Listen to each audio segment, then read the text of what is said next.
ఈ ఫోన్ నేను నా సొంత డబ్బులు పెట్టి కొనుక్కొని రివ్యూ చేస్తున్నా. ఈ ఫోన్ ఇప్పుడు అమ్ముడు పోవడం కూడా కష్టం. ఎందుకంటే నేనే రివ్యూలో 31,000 రూపాయలు కొనొద్దని చెప్పా. మళ్ళీ నేను ఈ ఫోన్ ఎవరికి అమ్మాలి? సో అది నాకు అర్థం కావట్లేదు. మీరు ఎవరైనా ఈ ఫోన్ కొనడానికి ఇంట్రెస్టెడ్ ఉంటే ఇది 26,000 కి ఇస్తాను. ప్రైస్ ఇంట్రెస్ట్ ఉంటే కింద డిస్క్రిప్షన్ లో ఇన్స్టాగ్రామ్ లింక్ ఉంటుంది, ఒకసారి మెసేజ్ చేయండి. 26 కి అయితే మాత్రం తీసుకోవచ్చు. 26 నుంచి 28 మధ్యలో ఎక్కడైనా తీసుకోవచ్చు. ఒకవేళ నా దగ్గర నుంచి మీరు తీసుకోవాలంటే మెసేజ్ చేయండి, అది నాకు కూడా హెల్ప్ అవుతుంది. హాయ్ ఫ్రెండ్స్, ఇది రియల్మీ GT60. దాదాపు రియల్మీ GT Neo 3T తర్వాత ఇంకా ఏ ఫోన్ కూడా GT సిరీస్ లో ఇండియాకి తేలేదు. ఈ మధ్యలో గ్లోబల్ గా GT4 వచ్చింది, GT5 వచ్చింది, వాటిని వేటిని తేలేదు. డైరెక్ట్ గా 3T తర్వాత 60 తీసుకొని వచ్చింది. సో ఇది మంచి స్పెసిఫికేషన్స్ కూడా వస్తుంది. లాంచ్ అయినప్పుడు మంచి హైప్ అయితే ఉంది. కాకపోతే రియల్ టైమ్ లో ఎలా ఉంది, రియల్ టైమ్ లో ఏమేమి మైనస్ పాయింట్స్ ఉన్నాయి, ఏమేమి ప్లస్ పాయింట్స్ ఉన్నాయి, అసలు ఆ ప్రైస్ కి ఇది వస్తా కదా. దీని బేస్ మోడల్ 8+128GB తోడు వస్తుంది. ప్రైస్ వచ్చేసరికి 31,000 రూపాయలు. కార్డ్ ఆఫర్ లైవ్ కలుపుకొని 27,000 రూపాయలకి వచ్చింది. కానీ మనం రెగ్యులర్ ప్రైసింగ్ ని బట్టి చూద్దాం. 31,000 రూపాయలకి లేదా 30,000 రూపాయలకి ఈ ఫోన్ కొనొచ్చా లేదా ఈ రోజు వీడియో ఫుల్ క్లారిటీ ఇస్తాను. ఫస్ట్ ఆఫ్ ఆల్ మనం బిల్డ్ అండ్ డిజైన్ స్టార్ట్ చేయాలి. ఇది బిల్డ్ వచ్చేసరికి మొత్తం మీకు బ్యాక్ సైడ్ ప్లాస్టిక్ బ్యాక్ ఉంటుంది అండ్ సైడ్ ఫ్రేమ్ కూడా ప్లాస్టిక్ ఫ్రేమ్ ఉంటుంది. బ్యాక్ సైడ్ అంతా కూడా మీకు గ్లాసీ ఫినిష్ ఉంటుంది అండ్ రౌండెడ్ ఎడ్జెస్ తోడు వస్తుంది. రౌండెడ్ ఎడ్జెస్ తోడు వస్తుంది కాబట్టి పట్టుకోవడానికి మీకు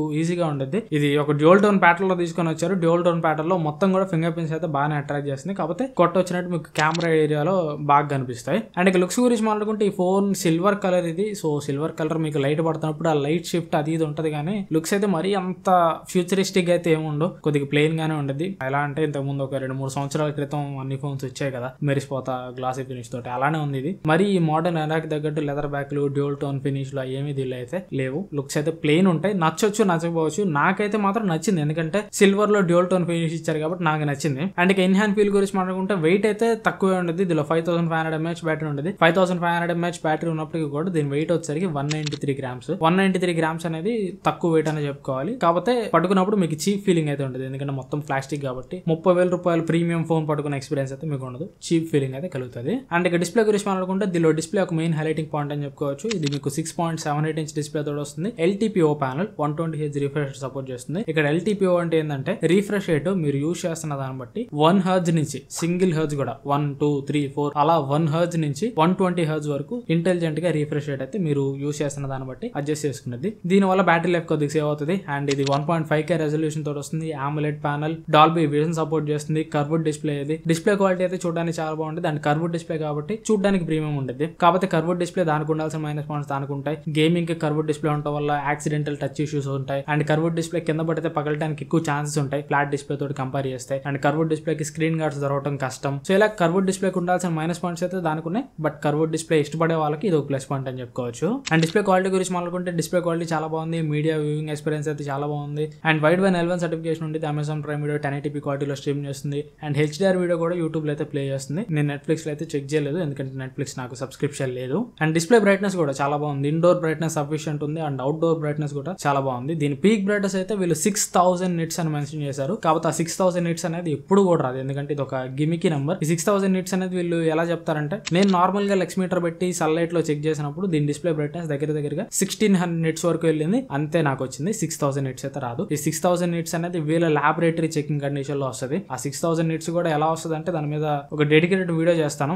6000 nits, 4500 nits, 8000 nits ఆ డిస్ప్లే బ్రైట్నెస్ వెనకాల ఉన్న గిమిక్స్ గురించి ఒక డెడికేటెడ్ వీడియో చేస్తాను, ఓపిక పట్టండి. దీనిలో అయితే మాత్రం సన్లైట్ లో మాక్సిమం బ్రైట్నెస్ 1600 nits వస్తుంది. 1600 nits అనేది ఎనఫ్. మనం సన్లైట్ లో వాడుతున్నప్పుడు డిస్ప్లే అయితే చాలా బాగుంది. డిస్ప్లే సన్లైట్ విజిబిలిటీ ఎట్లాంటి ప్రాబ్లం అయితే లేదు. అండ్ ఇక పర్ఫార్మెన్స్ గురించి మాట్లాడుకుంటే దీనిలో Snapdragon 7+ Gen 3 ప్రాసెసర్ ఉంటుంది. 7 సిరీస్ ప్రాసెసర్ అనగా దీన్ని మీరు తక్కువ అంచనా ఇవ్వకండి. ఇది 7 సిరీస్ ప్రాసెసర్ అయినా కానీ దీని పర్ఫార్మెన్స్ Snapdragon 8+ Gen 2 రేంజ్ లో అయితే ఉంటుంది. ఇంకా దానికంటే బెటర్ పర్ఫార్మెన్స్ చేసింది. అండ్ ర్యామ్ అండ్ స్టోరేజ్ వచ్చేసరికి ర్యామ్ LPDDR5X ర్యామ్ తోడు వస్తుంది. స్టోరేజ్ వచ్చేసరికి బేస్ మోడల్ 128GB మోడల్ వచ్చేసరికి UFS 3.1 స్టోరేజ్ యూజ్ చేశారు. అండ్ 256GB మోడల్స్ నుంచి UFS 4.0 స్టోరేజ్ యూజ్ చేశారు. ఇక్కడ బేస్ మోడల్ కి కూడా 4.0 ఇచ్చి ఉంటే చాలా బాగుండేది. ఇక్కడ నా దగ్గర ఉన్నది అయితే బేస్ మోడల్, నా ఫోన్ లో అయితే UFS 3.1 స్టోరేజ్ మాత్రమే ఉంది. అండ్ ఇక ప్రాక్టికల్ పర్ఫార్మెన్స్ గురించి మాట్లాడుకున్నాం అంటే ఫస్ట్ నేను దీనిలో Antutu రన్ చేస్తాను. Antutu స్కోర్ వచ్చేసరికి దగ్గర 12,20,000 దాకా వచ్చింది. అండ్ 3D మార్క్ రన్ చేస్తాను. 3D మార్క్ లో స్టెబిలిటీ వచ్చేసరికి జస్ట్ 58.7% మాత్రమే వచ్చింది. అండ్ బెస్ట్ లూప్ స్కోర్ కి లోయెస్ట్ లూప్ స్కోర్ కి దగ్గర 1200 దాకా డిఫరెన్స్ ఉంది. సో ఎక్కడో CPU అయితే 3D మార్క్ రన్ చేసేటప్పుడు బాగా థ్రోటిల్ అయింది. అండ్ అలాగే CPU థ్రోటిల్ టెస్ట్ కూడా చేశాను. ఈ CPU థ్రోటిల్ టెస్ట్ కూడా ఒక్కగానొక పాయింట్ లో CPU అయితే బాగా థ్రోటిల్ అయింది. దగ్గర 54% వరకు CPU అయితే థ్రోటిల్ అయింది. ఈ టెస్ట్లు బట్టి మనకు తెలిసింది ఏంటంటే ప్రాసెసర్ కి ఇంకా బెటర్ ఆప్టిమైజేషన్ అవసరం. ఎస్, నిజంగా ప్రాసెసర్ కి బెటర్ ఆప్టిమైజేషన్ అవసరం. అది నేను ప్రాక్టికల్ గా గేమ్స్ ఆడుతున్నప్పుడు కూడా నోటీస్ చేశాను. గేమ్స్ మీకు ఒక అరగంట గంట వరకు బాగానే ఉంటాయి. అరగంట గంట అయిపోయిన తర్వాత మరీ మేజర్ లాగ్స్ అయితే ఎక్కడ మీరు నోటీస్ చేయరు. జస్ట్ చిన్న చిన్న ఫ్రేమ్ డ్రాప్స్ వస్తాయి. నేను ఇందులో BGMI ఆడాను. BGMI వచ్చేసరికి smooth and extreme graphics and HDR extreme graphics వరకు అయితే హ్యాండిల్ చేస్తుంది. 90 FPS సపోర్ట్ అయితే లేదు, బట్ ప్రాసెసర్ అయితే 90 FPS ని హ్యాండిల్ చేస్తుంది. యాజ్ ఆఫ్ నవ్ అయితే 90 FPS సపోర్ట్ లేదు. మరి వీళ్ళు గేమింగ్ ఫోన్ అని తీసుకొని వచ్చారు, 90 FPS సపోర్ట్ లేదు అని లేదు, అండ్ ప్రాసెసర్ ని కూడా ఇంకా బెటర్ గా ఆప్టిమైజ్ చేయాలి. So BGMI smooth and extreme graphics ఆడుతున్నా, HDR ఎక్స్ట్రీమ్ గ్రాఫిక్స్ ఆడుతున్నా ఒక గంట వరకు బాగానే ఉంటుంది. లేదు మీరు బాగా హెవీ గేమింగ్ చేస్తారు, ఎండలో కూర్చొని మండు ఎండలో గేమ్స్ ఆడతారు, లేదంటే గంటల తరబడి గేమ్స్ ఆడతారు అంటే అక్కడక్కడ మీకు చిన్న చిన్న ఫ్రేమ్ డ్రాప్స్ మీరు నోటీస్ చేస్తారు. అండ్ మీరు ఫైర్ చేస్తున్నప్పుడు బుల్లెట్స్ టైం కి బయటికి రాకపోవటం, అలా కొన్ని స్టటర్స్ ఫ్రేమ్ డ్రాప్స్ అయితే మీరు ఖచ్చితంగా నోటీస్ చేస్తారు. ప్రాసెసర్ కి ఇంకా బెటర్ ఆప్టిమైజేషన్ అవసరం. అండ్ ఒకవేళ మీరు సీరియస్ గేమర్స్ అయితే ఇంకోటి కూడా మైండ్ లో పెట్టుకోండి, ఇది మీకు కర్వ్ డిస్ప్లే తోడు వస్తుంది. కర్వ్ డిస్ప్లే తోడు వస్తుంది కాబట్టి ఇది మీరు ఇలా క్లాలో గేమ్స్ ఆడేటప్పుడు యాక్సిడెంటల్ టచెస్ కి బాగా ఛాన్స్ అయితే ఉంటుంది. అండ్ ఇక టెంపరేచర్ గురించి మాట్లాడుకుంటే టెంపరేచర్ నాకు పీక్ రిజిస్టర్ అయింది వచ్చరికి బెంచ్ మార్క్స్ రన్ చేస్తున్నప్పుడు రిజిస్టర్ అయింది 45 degrees వరకు టెంపరేచర్ అయితే రీచ్ అయింది. అండ్ గేమ్స్ ఆడుతున్నప్పుడు అయితే మాత్రం నాకు ఎక్కడ కూడా 40 degrees కి మించి నాకు ఎక్కడైతే టెంపరేచర్ అయితే దాటలేదు. సో టెంపరేచర్ కూడా క్యాజువల్ గేమ్స్ ఆడుతున్నప్పుడు కంట్రోల్లోనే ఉందని చెప్పాలి. మరీ హెవీగా యూస్ చేస్తే 43-44 వరకు టెంపరేచర్ అయితే వెళ్తుంది. అండ్ కెమెరాస్ వచ్చరికి back side dual camera setup ఉంటుంది. ప్రైమరీ కెమెరా 50 MP కెమెరా, ఇది Sony LYT600 sensor optical image stabilisation ఉంటుంది. సెకండరీ కెమెరా వచ్చరికి 8 MP ultra wide angle camera ఉంటుంది. ఫ్రంట్ కెమెరా వచ్చరికి 32 MP కెమెరా ఉంటుంది. కెమెరా గురించి ఒక ముక్కలో చెప్పాలంటే front and back cameras primary cameras day light లో మంచి పర్ఫార్మెన్స్ చేస్తున్నాయి. మిగతా అన్ని లైటింగ్ కండిషన్స్ చండాలంగా ఉన్నాయి. ఆ ప్రైస్ కి యాక్సెప్ట్ చేయదగ్గ కెమెరాస్ అయితే కాదు. ఓన్లీ డే లైట్ లో మాత్రం కెమెరాస్ అయితే సస్టైన్ అవుతాయి. మీకు ఇక్కడ కొన్ని శాంపిల్స్ చేస్తున్నాయి చూడండి. డే లైట్ లో front and back cameras primary cameras చాలా మంచి పర్ఫార్మెన్స్ చేస్తున్నాయి. మీకు జూమ్ చేసి చూస్తే ఎక్సలెంట్ అమౌంట్ ఆఫ్ డీటెయిల్స్ ఉన్నాయి. అండ్ స్కిన్ టోన్స్ కానీ ఎక్స్పోజర్ కానీ మొత్తం కూడా కంట్రోల్ లో ఉంది. మీరు ఈవెన్ బ్రైట్ సన్లైట్ లో ఫోటోస్ తీసినా కానీ మీ బ్యాక్గ్రౌండ్ లో ఉన్న స్కైస్ కానీ బిల్డింగ్స్ కానీ అన్ని కూడా వెల్ కంట్రోల్డ్ గా చాలా బాగా కనిపిస్తున్నాయి. పర్టికులర్ గా బ్యాక్ కెమెరా, ఫ్రంట్ కెమెరా అంతే లేదు కానీ బ్యాక్ కెమెరా అయితే మాత్రం చాలా బాగా కనిపిస్తుంది. ఫ్రంట్ కెమెరా కూడా పర్లేదు, కాకపోతే ఫ్రంట్ కెమెరాలో కొద్దిగా వైటిష్ షేడ్ వచ్చేస్తుంది. ముఖం మీద అంతా కూడా కొద్దిగా తెల్లగా ఒక షేడ్ వచ్చినట్టు వస్తుంది. అదే బ్యాక్ కెమెరా అయితే మాత్రం నేచురల్ గా బాగుంది. ఇదే బ్యాక్ అండ్ ఫ్రంట్ కెమెరాస్ మీరు కొద్దిగా లో లైటింగ్ సిచువేషన్ కి వెళ్ళిపోయారంటే మాత్రం స్ట్రగుల్ అవటం మొదలు పెడతాయి. మీకు ఈవెన్ ఇండోర్ లైటింగ్ సిచువేషన్ లో మంచి లైటింగ్ ఉన్నప్పుడు ఫోటో తీసినా కానీ కొద్దిగా సాఫ్ట్వేర్ ఇమేజెస్ అయితే వస్తున్నాయి. మీరు జూమ్ చేసి చూసినప్పుడు అంత మంచి డీటెయిల్స్ అయితే లేవు. ఇమేజ్ ఓవరాల్ గా మీకు చూడడానికి బాగానే ఉంటుంది, కలర్స్ బాగానే ఉంటున్నాయి, ఇమేజ్ చూడడానికి బాగుంటుంది. కానీ జూమ్ చేసి చూసినప్పుడు డీటెయిల్స్ లో అండ్ ఇమేజ్ లో అంత షార్ప్నెస్ అయితే లేదు. ఇమేజ్ మొత్తం కూడా మీకు సాఫ్ట్ చేసి చూపిస్తుంది. And ultra wide angle camera గురించి అంత తక్కువ మాట్లాడుకుంటే అంత మంచిది. Ultra wide angle camera day light లో కలర్స్ బాగానే ఉన్నాయి, HDR బాగానే ఉంది, మంచిగా క్యాప్చర్ చేస్తుంది, వెల్ బ్యాలెన్స్డ్ ఇమేజ్ క్యాప్చర్ చేస్తుంది, బాగానే ఉంది. కాకపోతే మనిషి తప్ప అంతా ఫోకస్ లో ఉంటున్నాడు. అల్ట్రా వైడ్ యాంగిల్ కెమెరా తోటి ఏదైనా సబ్జెక్ట్ మనం క్యాప్చర్ చేస్తే మనిషి తప్ప అంతా ఫోకస్ లోనే ఉంటుంది. మనిషిని మొత్తం అవుట్ ఆఫ్ ఫోకస్ చేసి పడేస్తుంది, బ్యాక్గ్రౌండ్ ని ఫోకస్ లో తీసుకుంటుంది. అల్ట్రా వైడ్ యాంగిల్ కెమెరా నేను ఎన్ని ఫోటోస్ తీసినా కానీ అన్ని ఇంతే వచ్చినాయి. ఒక్క దాంట్లో కూడా నేను ఫోకస్ లేను, బ్యాక్గ్రౌండ్ మాత్రమే ఫోకస్ లో తీసుకుంటుంది. ఇదైతే ఫోకసింగ్ ఇష్యూ ఉంది, ఇదైతే వీళ్ళు ఫిక్స్ చేయాలి. And ultra wide angle camera ఇంకా మరి లో లైటింగ్ సిచువేషన్ వెళ్ళిపోతే అసలు పగలే ఫోకస్ తీసుకోలేదు కాబట్టి లో లైటింగ్ సిచువేషన్ ఇంకా దారుణంగా పర్ఫార్మ్ చేస్తుంది. అల్ట్రా వైడ్ యాంగిల్ కెమెరా నుంచి అంత మంచి రిజల్ట్ అయితే లేదు. అండ్ ఇక పోర్ట్రేట్ షాట్స్ గురించి మాట్లాడుకుంటే 1x అండ్ 2x లో మీరు పోర్ట్రేట్స్ అయితే తీసుకోవచ్చు. 2x లో డిజిటల్ జూమ్ చేసి పోర్ట్రేట్ తీస్తాను అనమాట. 1x పోర్ట్రేట్ షాట్స్ అయితే చాలా బాగా వస్తున్నాయి. కాకపోతే పోర్ట్రేట్ షాట్స్ తీస్తున్నప్పుడు స్కిన్ అంతా కూడా కొద్దిగా సాఫ్ట్ చేస్తుంది. ఫిల్టర్స్ అన్ని ఆఫ్ చేసిన తర్వాత కూడా స్కిన్ సాఫ్ట్నింగ్ అనేది తగ్గలేదు. 1x లో అది మీకు కొద్దిగా స్కిన్ అనేది జూమ్ చేసి చూసినప్పుడు కూడా కొద్దిగా షార్ప్ గా మీకు బాగానే కనిపిస్తుంది. మీరు ఎప్పుడైతే 2x లో స్విచ్ అవుతారో 2x లో మీకు ఫీల్డ్ ఆఫ్ వ్యూ బాగుంటుంది, ఫ్రేమింగ్ బాగుంటుంది, వెనకాల డెప్త్ ఆఫ్ ఫీల్డ్ బాగుంటుంది, అంతా బాగానే ఉంటుంది. కాకపోతే మరీ సాఫ్ట్ చేసి చూపించేస్తుంది, మొహం అంతా కూడా మేకప్ కొట్టేసి చూపిస్తుంది. 1x ని 2x ని పక్క పక్కన పెట్టి చూస్తే 2x పోర్ట్రేట్ లో మరీ స్కిన్ ని బాగా సాఫ్ట్ చేసి చూపిస్తుంది. బట్ 2x పోర్ట్రేట్స్ కావాలనుకున్న వాళ్ళకి 2x పోర్ట్రేట్స్ అయితే ఉన్నాయి. ఇవి మరీ అంత తోపు రిజల్ట్ అయితే ఇవ్వట్లేదు. ఎందుకంటే 2x పోర్ట్రేట్ పెట్టినా గానీ అక్కడ ఖచ్చితంగా సబ్జెక్ట్ బాగా షార్ప్ గా ఉంటేనే పోర్ట్రేట్ షాట్ కి అందం. దీనిలో సబ్జెక్ట్ షార్ప్ గా లేదు, మొత్తం సాఫ్ట్ చేసి పడేస్తుంది. 2x పోర్ట్రేట్స్ అవి ఉన్నా గానీ నా దృష్టిలో అవి ప్రయోజనకరంగా ఏమి లేవు. అండ్ ఇక వీడియో డిపార్ట్మెంట్ వెళ్ళిపోతే back side primary camera use చేసి 4K 60 FPS వరకు వీడియో రికార్డ్ చేయొచ్చు. 4K 60 FPS లో ఆప్టికల్ ఇమేజ్ స్టెబిలైజేషన్ సపోర్ట్ ఉంటుంది. అండ్ ఫ్రంట్ కెమెరా యూస్ చేసి 4K 30 FPS వరకు వీడియో రికార్డ్ చేయొచ్చు. ఫ్రంట్ కెమెరాలో కూడా స్టెబిలైజేషన్ ఉంది. And front camera field of view కొద్దిగా వైడ్ వస్తుంది వీడియోస్ రికార్డ్ చేసేటప్పుడైనా ఫోటోస్ ఎప్పుడైనా కానీ.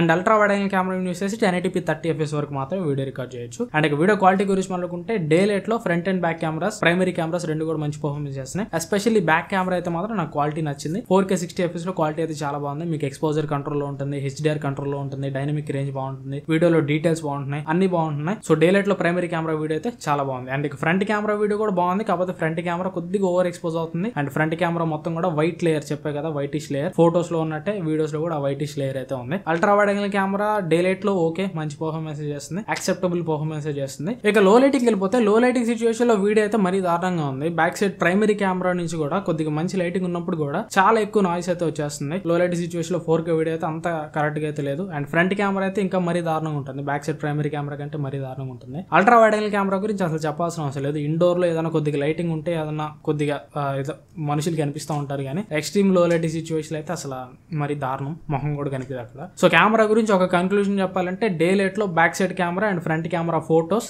అండ్ వీడియోస్ అవి మాత్రమే బాగున్నాయి, మిగతాదంతా కూడా యావరేజ్. ఆ ప్రైస్ కి వర్తీ కెమెరాస్ అంటే ఖచ్చితంగా వర్తీ కెమెరాస్ అయితే కాదు. కాకపోతే రీసెంట్ టైమ్స్ లో ఇంతకు ముందు రియల్మీ GT సిరీస్ ఫోన్స్ ఉన్నాయి కదా, రియల్మీ GT2 కానీ GT Neo 3T కానీ, వాటితో కంపేర్ చేస్తే డే లైట్ లో ఫ్రంట్ అండ్ బ్యాక్ కెమెరాస్ అయితే చాలా మంచి పర్ఫార్మెన్స్ చేస్తున్నాయి. ఎస్పెషల్లీ డే లైట్ లో ఫోటోస్ వీడియోస్ అయితే మాత్రం బ్యాక్ కెమెరా నుంచి చాలా బాగా వస్తున్నాయి. HDR కానీ కలర్స్ కానీ అవన్నీ కంట్రోల్ లో ఉంటున్నాయి, అంతా బాగానే ఉంది. కాకపోతే రియల్ ప్రాబ్లం ఎక్కడ స్టార్ట్ అవుతుందంటే ఆర్టిఫిషియల్ లైటింగ్ కండిషన్ లో, లో లైటింగ్ లో చాలా యావరేజ్ పర్ఫార్మెన్స్ అయితే ఉంది. డే లైట్ లో అయితే మాత్రం ఓకే. అండ్ ఇక బ్యాటరీ వచ్చేసరికి 5500 mAh బ్యాటరీ తోడు వస్తుంది. 120 వాట్ ఫాస్ట్ ఛార్జింగ్ సపోర్ట్ చేస్తుంది. బాక్స్ లోని ఛార్జర్ అయితే ప్రొవైడ్ చేస్తారు. 5500 mAh బ్యాటరీ దీనికి ప్లస్ పాయింట్ అని చెప్పుకోవచ్చు. ఈజీగా ఒక ఫుల్ వర్కింగ్ డే అయితే వస్తుంది. నాకైతే స్క్రీన్ ఆన్ టైం 7 hours దగ్గర అయితే వచ్చింది. 7 hours నుంచి 7 hours 30 minutes వరకు వస్తుంది. స్క్రీన్ ఆన్ టైం పక్కన పెట్టేసినా కానీ ఒక రోజు మొత్తం నేను ఈ ఫోన్ వాడాను. 24 hours వాడాను. ఒక రోజు అంటే పొద్దు నుంచి సాయంత్రం దాకా కాదు, అంటే మీడియం గా యూజ్ చేసినప్పుడు 24 hours నాకు ఈ ఫోన్ అయితే వచ్చింది. సో అంత మంచి బ్యాటరీ లైఫ్ అయితే ఉంది. ఒకవేళ మీకు బ్యాటరీ డిశ్చార్జ్ అయిపోయినా కానీ బ్యాటరీ ఛార్జ్ చేసుకోవడం కూడా చాలా ఫాస్ట్ గా అయిపోయింది. నేను 7% ఛార్జింగ్ ఉన్నప్పుడు 257 కి ఛార్జింగ్ పెడితే 330 కల్లా 100% అయిపోయింది. అంటే దగ్గరగా 36-37 minutes లో 100% ఛార్జింగ్ అయితే అయిపోయింది. చాలా ఫాస్ట్ గా ఛార్జింగ్ అయితే ఎక్కుతుంది. అండ్ ఛార్జింగ్ ఎక్కుతున్నప్పుడు టెంపరేచర్ కూడా కంట్రోల్ లో ఉంటుంది. మరి అంత ఓవర్ హీట్ అయితే ఏం కావట్లేదు. అంటే